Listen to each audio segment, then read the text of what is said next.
So right now we have a popular Instagram account called at black underscore no at black underscore at at Penn State, in which many members of the Penn State community, from professors to students to organizations to administration, are being mentioned in regards to racist experience and racist behavior that is ingrained within Penn State. How do you recommend an organization address a situation / behavior that was brought to light in order to atone for their problem and create a wave of culture change among community members? Ask that one more time. Okay. That was a very long. I know. So I was just giving you an update because, I want to make sure you have the a background on this question because, through we talk about social media and how it has provided a voice for a lot of students. And so there's a popular Instagram page which talk about the experiences of Black students. It's all anonymous, in which students submit, a quote and expressions and experience they had as a Black person on camp at Penn State. So how do you recommend an organization address the situation / behavior? So they have this post. How should they utilize that platform as a way to bring light for their problem and create a wave of culture change among community members? I don't know. Mm-hmm. I feel like that's such a specific question for you all to figure out. I think that I think what I understand by that question is how do you take what's happening in this anonymous space and actually present it to people in the community and at the university to help change what's happening in the community and the university? Is that what that question's asking? Yeah, you just put it beautiful. I love that. I love how yes, that's on with that. The only way that you can change what's happening in your community, I think an anonymous space for Black people to share is great. And I think people have to organize. You have to do community organizing in real time through both full campus and in the community. And so some of that, what that looks like, could initially look like you showing up in conversations with each other. Whoever asked that question, maybe you want to bring a group of Black folks together to talk about what are the things that we're facing in this city and in this state. And what feels really important to you. I can't tell you how to do a thing. That would be a bad organizer of me to try to tell you how to do a thing, but I can help you unpack how you do that thing. It's from Keith. He said, why do you think the Black Lives Matter is painted as a terrorist organization to the white majority? And how do we go forth with dispelling this stigma when the media is driven to undermine the cause? I think you kind of touched on a little bit, but you want to expand on that? Sure. It's so important for this team to understand that this is not new. This is very, very textbook, playbook, white nationalist, right-wing rhetoric. There's always going to be a community of people that white nationalists go after to say that we are terrorists and that we're against the country and that we're going to tear the country apart. That's an old playbook conversation. And so we're just the new face of that as Black Lives Matter. What we do about it is continuing to do the work, continuing to show up and be consistent. In the last 7 years, I haven't stopped doing the work of fighting for Black lives. I have continued to be present for this conversation and continued to create new avenues so that I can fight on behalf of Black life. That's never going to stop. They can't stop me from doing that. And so that's our work. Our work is to be present. There's a whole lot of other things we could do too, which is, we've made sure to be able to speak our own voice, having this kind of conversation, doing a tour of campuses and different schools and organizations and telling people this is actually what Black Lives Matter is about. So being our own spokespeople. And also writing and writing books and being present for the conversation through our own op-eds and book writing. Alicia Garza has a book coming out. I have a book, obviously, Jordan shared it. My that same book is going to be a YA. There's going to be a young adult edition of that book coming out September 22nd. I know Opal's writing. Charlene Carruthers has written a book. Darnell Moore has written a book. I know Judea Khan's writing a book. So there's so many ways that we have gotten our message out. And as young people who know the movement, who've been in the streets, you get to tell people why you're standing up and why you're showing up, and what it means for you. Yes. Snap, all of the above. Our on campus that continue to try to challenge our administration and make sure we're holding them accountable. And so there are student organizations. If you are students of color, if you want to learn more about a lot of the experiences of students of color, please feel free to come into the Paul Robeson Cultural Center, housed in the PRCC. Now with COVID, everything, I don't know, we've got too many people in the office, but those are spaces available, and even faculty and staff members who are on the front line and making sure that student voices are being heard. And so hopefully that can answer your question. And thank you, Patrice, for that.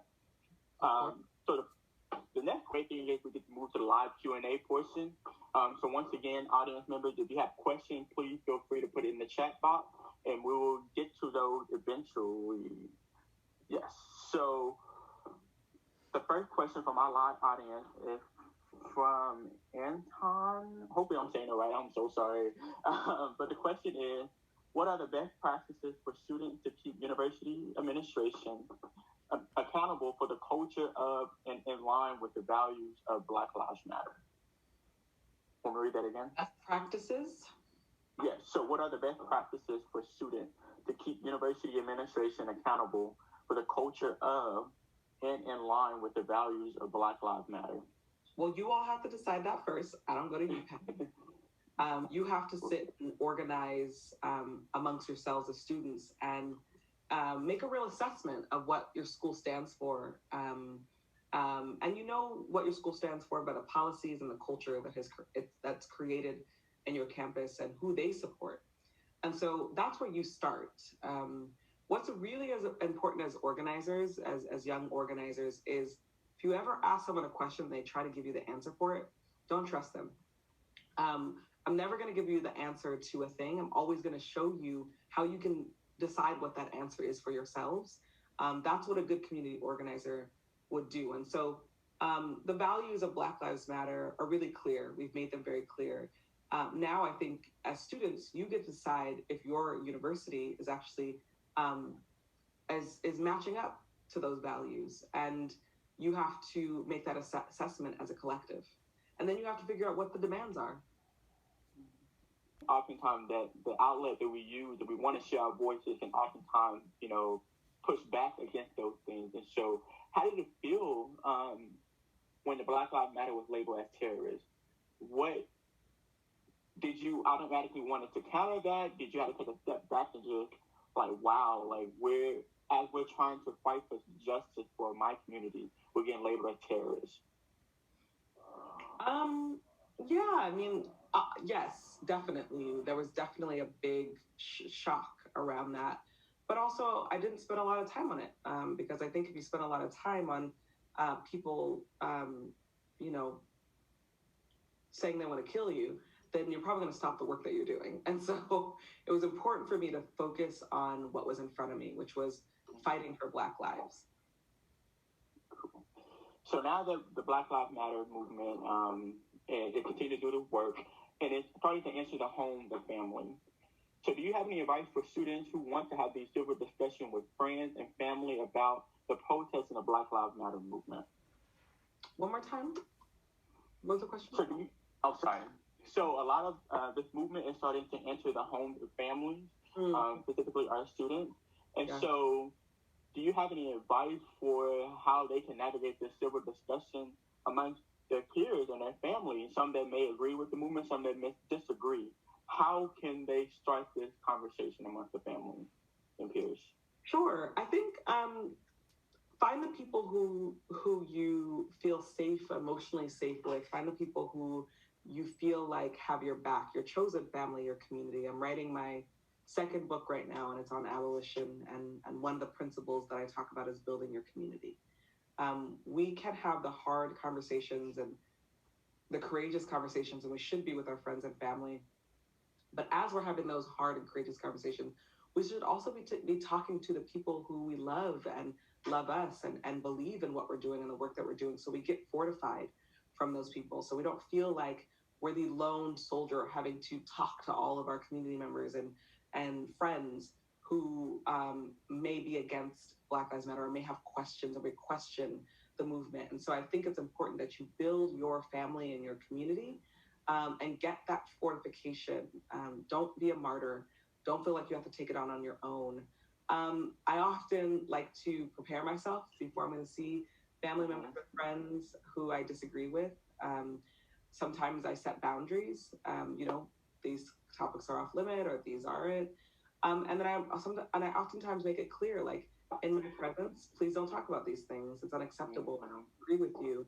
You get to name your boundaries with your community and your family, and you also get to push them on learning more, on being more vulnerable, on listening more. Thank you. And unfortunately, that is our last question about the roles of technology. Now we're on Zoom.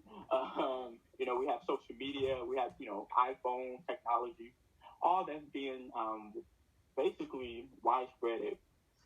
How can technology play a role in spreading the awareness of Black Lives Matter issue? When you say technology, do you mean social media in particular? Honestly, social media, Zoom. I feel like right now we're spreading the awareness of Black Lives Matter issue. We can start with social media because I think that's a lot of what our target audience engaged with. So social media. Sure. It's tricky. I think when social media was being created, it actually wasn't being created for social movements. Social media was being created for mostly white people to relate to one another online.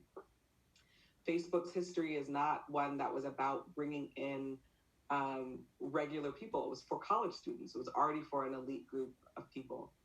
And I think things like Twitter and Instagram, obviously, as Facebook becomes, a bit of a, what's the word?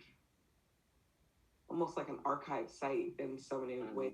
Lots of people still use Facebook, but in some ways, Facebook has really become a true telltale about what you don't want technology to be for Black lives. And so on the one hand, social media has been a big amplifier for our fight and our struggle. On the other hand, social media tools have largely been used against Black Lives Matter. If folks remember, in 2016, it has been uncovered that there were several bots that used Black Lives Matter against the 2016 election. And so we have to, and these are paid bots, this is not sort of like a crew of trolls that are random. This was organized and paid online trolling that really impacted the 2016 election. And so I think we're in a moment that we have to both see the tools that we have and keep using them, but we also have to challenge the companies and the corporations that often use these tools against us, even though we're the first ones to use them, we're the first ones to test them, we're the first ones to make these tools popular. We all know about Black Twitter, and yet we are rarely provided the reciprocity that we give these social media platforms. And I'm glad, once again, talking about social media and the press and the media. I kind of want to read an excerpt from your book, which leads into the next question. It says, Opal, Alicia, and I never wanted or needed to be the center of anything. We were purposeful about decentralizing our role in the work, but neither did we want nor deserve to be erased. I could tell you it was painful to watch the stories of Black Lives Matter told without us, but the truth is that it was erasing. So when you think about the press and the media, what was that erased feeling like when you felt that the media were basically painting Black Lives Matter as what you would consider a terrorist movement? Can you talk about that a little bit? Sure. I mean, In so many ways, the impact of the media on our lives as BLM organizers and protesters and activists really didn't hit me until we were called terrorists in 2016, until the headlines and Bill O'Reilly and so many right-wing media pundits were calling us names, and the result of that was often death threats, us receiving them. And so I think the first feeling was shock, despair, and then I think the next feeling was a deep sense of clarity, that this is what happens every time we push and challenge. When Black people rise up, white nationalism also does. And so our work was to keep being present for Black people and to keep doing the work as organizers and not allow ourselves to be derailed, while also being incredibly protective of ourselves and learning about cybersecurity and physical security. So all these things became really important for us. And I like that. And so when we continue to talk about education, thinking about ways that people can combat these things, and I know the terminology anti-racist versus not racist is becoming very prevalent within our language right now. And so can you explain what it means to be anti-racist versus not racist? Sure. I don't know if I know that there's a difference between those two terms, but what I will say is there is a political history around being anti-racist. And specifically for white people who are being lured into this moment as co-conspirators or allies, anti-racist becomes a very important political term to identify with. Anti-racist literally means that you are against racism and that you are building an identity around being against racism, and you're being proactive and changing the way racism impacts people of color and Black people's lives. So I think this term becomes very important. The term not racist is not a term.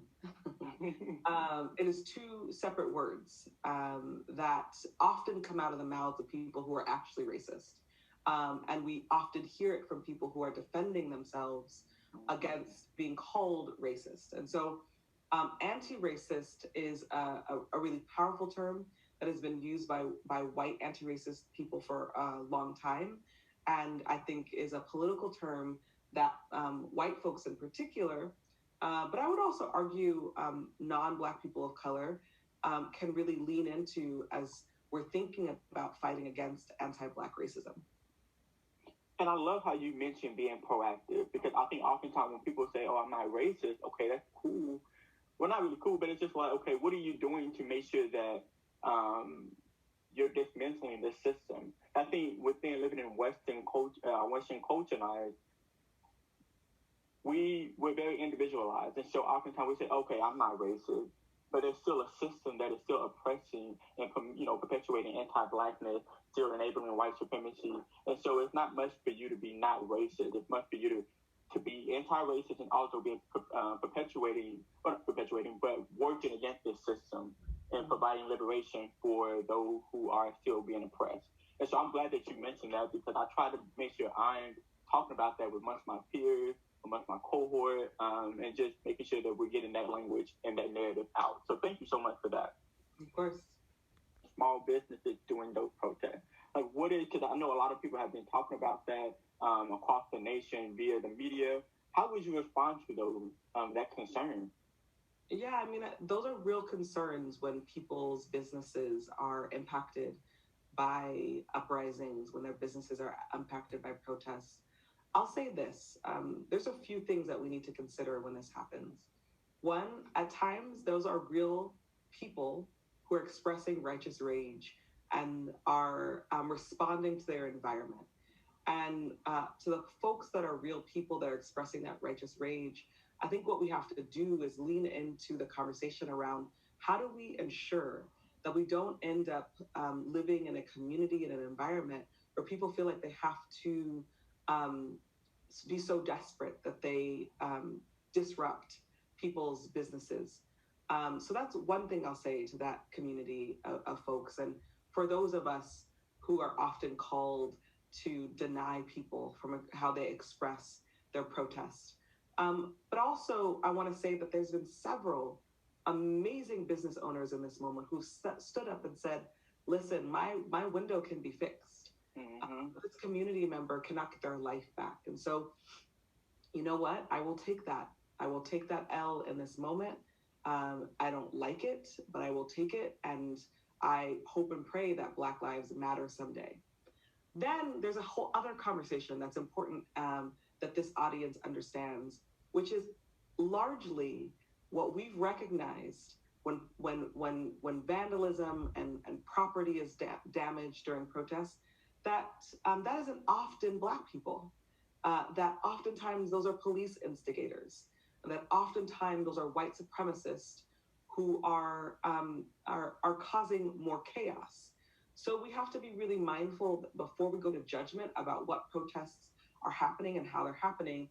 We have to know the history of how protests have been hijacked in the past, and how they've been hijacked currently. Many of people in Minneapolis and Chicago and Los Angeles recognize and notice very similar patterns around property damage and who was doing it.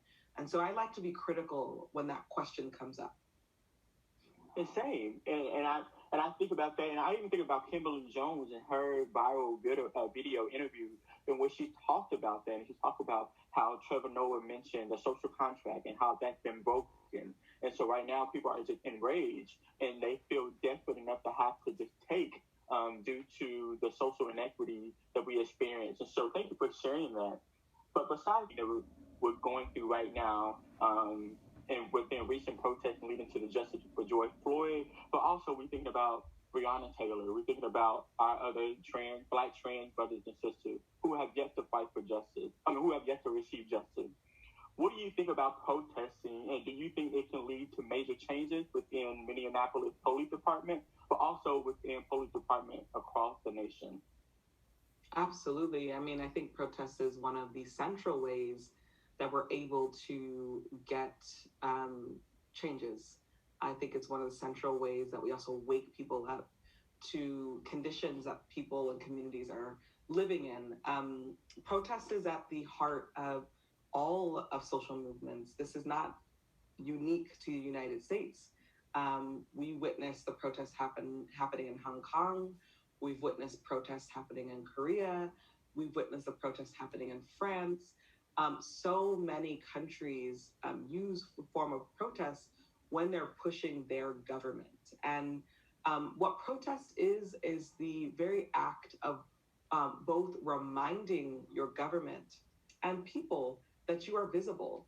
I believe that communities protest en masse when they have been relegated to the margins, when they have been largely invisibilized by a class of power that has decided that this community of people is not worthy.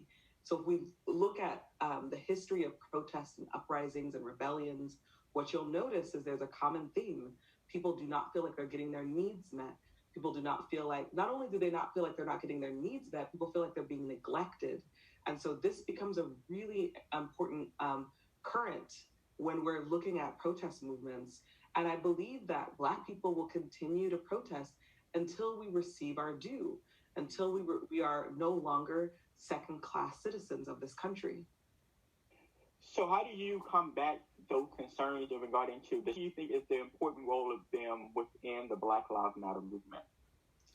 Well, I think that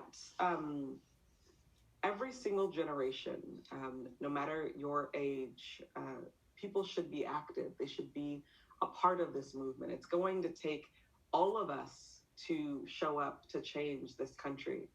But for young people, for people the young people who are listening in today, I think you all know your role. I think you understand how important it is for you to be active.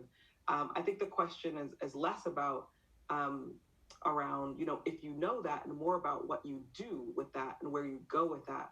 What I want you all to understand is that you can be a community organizer. We're taught that you could be a doctor, a lawyer. We're taught that you can be an artist even. But it's very rare that a young person is taught that you could spend your life trying to change local, state, and national government. And you can spend your life focusing on a certain set of issues that you want to change.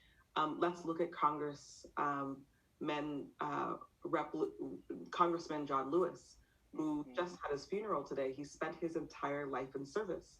And it wasn't his entire life in Congress. That's not the only way he could be of service. For much of his life, he was an on-the-ground community organizer. And so I think that's really important for people to understand that activism isn't just something that you do in your youth. It's not just something that you do on social media, but it's something that you can orient your life around. And that to me has been a powerful recognition for me now that I'm 37 and have been doing this for 20 years since I was 17 years old. And I like that you put it that way, because it made me think about me. Sure. I think it's always hard because I never understood the work that I was doing as activism. Saw it as work to help, both my community and the community, both me and my family and the community that I lived around. Activism also often feels like it's this separate thing that I do, but I don't see the work that I do as separate from my life. My work as a community organizer is really rooted in trying to build a world that I want to live in, both in the right now, but also in the future. And so much of my work has been about challenging and pushing and exposing and interrupting, and then also building. We can't forget about building. Sometimes as organizers, we do so much push and challenge, and we forget that we should also be building and imagining and visioning. And so, I feel like I started doing that work as a little girl. I feel like I started doing that work when I was, a small child living in my neighborhood and recognizing that poverty was real. I didn't know the term. I didn't realize it was poverty, but I remember sitting in my bed and laying and looking up at the ceiling and wondering, why was I experiencing these things? Why was my family and community experiencing the things that we experienced? And why couldn't we just have joy and happiness? And so I would envision a world and a place that we would live in that could provide that joy and happiness. And I think that is actually the first place that organizers have to lean into, is our imagination. Many of us say this in our movement. Reverend D.G. Kelly says it, Adrienne Marie Brown says it, Janaea Khan says it, but it's our imagination that actually positions us to be able to do the work that we do. Organizers are often imagining in ways that are audacious. We're often imagining in ways that make us look like we don't know what we're talking about, or make us seem like what we're imagining is impossible. But there's always been a place for imagination for movement people and for movement workers. It's how we can, I think, sit with the tragedy that we are currently living in. And I think it's how people make do with the tragedy that we're living in. And so, I would say that I've started my activism work as a small young girl, imagining a different world. But then, when I got my training and when I started becoming a trained organizer was really when I was 17, 18 years old, and started to be in an organization called the Labor Community Strategy Center. And my first work ever was around global warming. And I use the word global warming and not climate change because if people know about right-wing think tanks, they actually changed that name, just like they did with Obamacare. It was not called Obamacare. The right called it Obamacare. But global warming was the first set of work that I did, and really challenging environmental racism and environmental injustice. And then 6 years into that work, I started doing work around challenging policing here in Los Angeles, specifically school police and the school police department. Thank you for sharing that. How policing was going to be responded to in this moment. And some of the things that I said early on, pre the National Rebellion, is I was having a lot of conversations with my audience about abolition. and talking about what our community response is right now as our jails were being depopulated because we realized that we could not keep overcrowded jails in a COVID-19 moment when police were doing less, quote, policing because they realized that too much contact with folks can cause, COVID-19 outbreaks. So I really have understood this moment while the COVID-19 and the illness is tragic. What's more tragic is capitalism, what's more tragic is racism, what's more tragic is our inability to actually create a safety net for communities that are most attacked in this moment by both the crisis and the pandemic of racism, but also the crisis and pandemic of COVID-19. Wow. Wow. That you kind of actually answered a lot of the questions, which is great. Sorry, Jordan. We're gonna expand on it.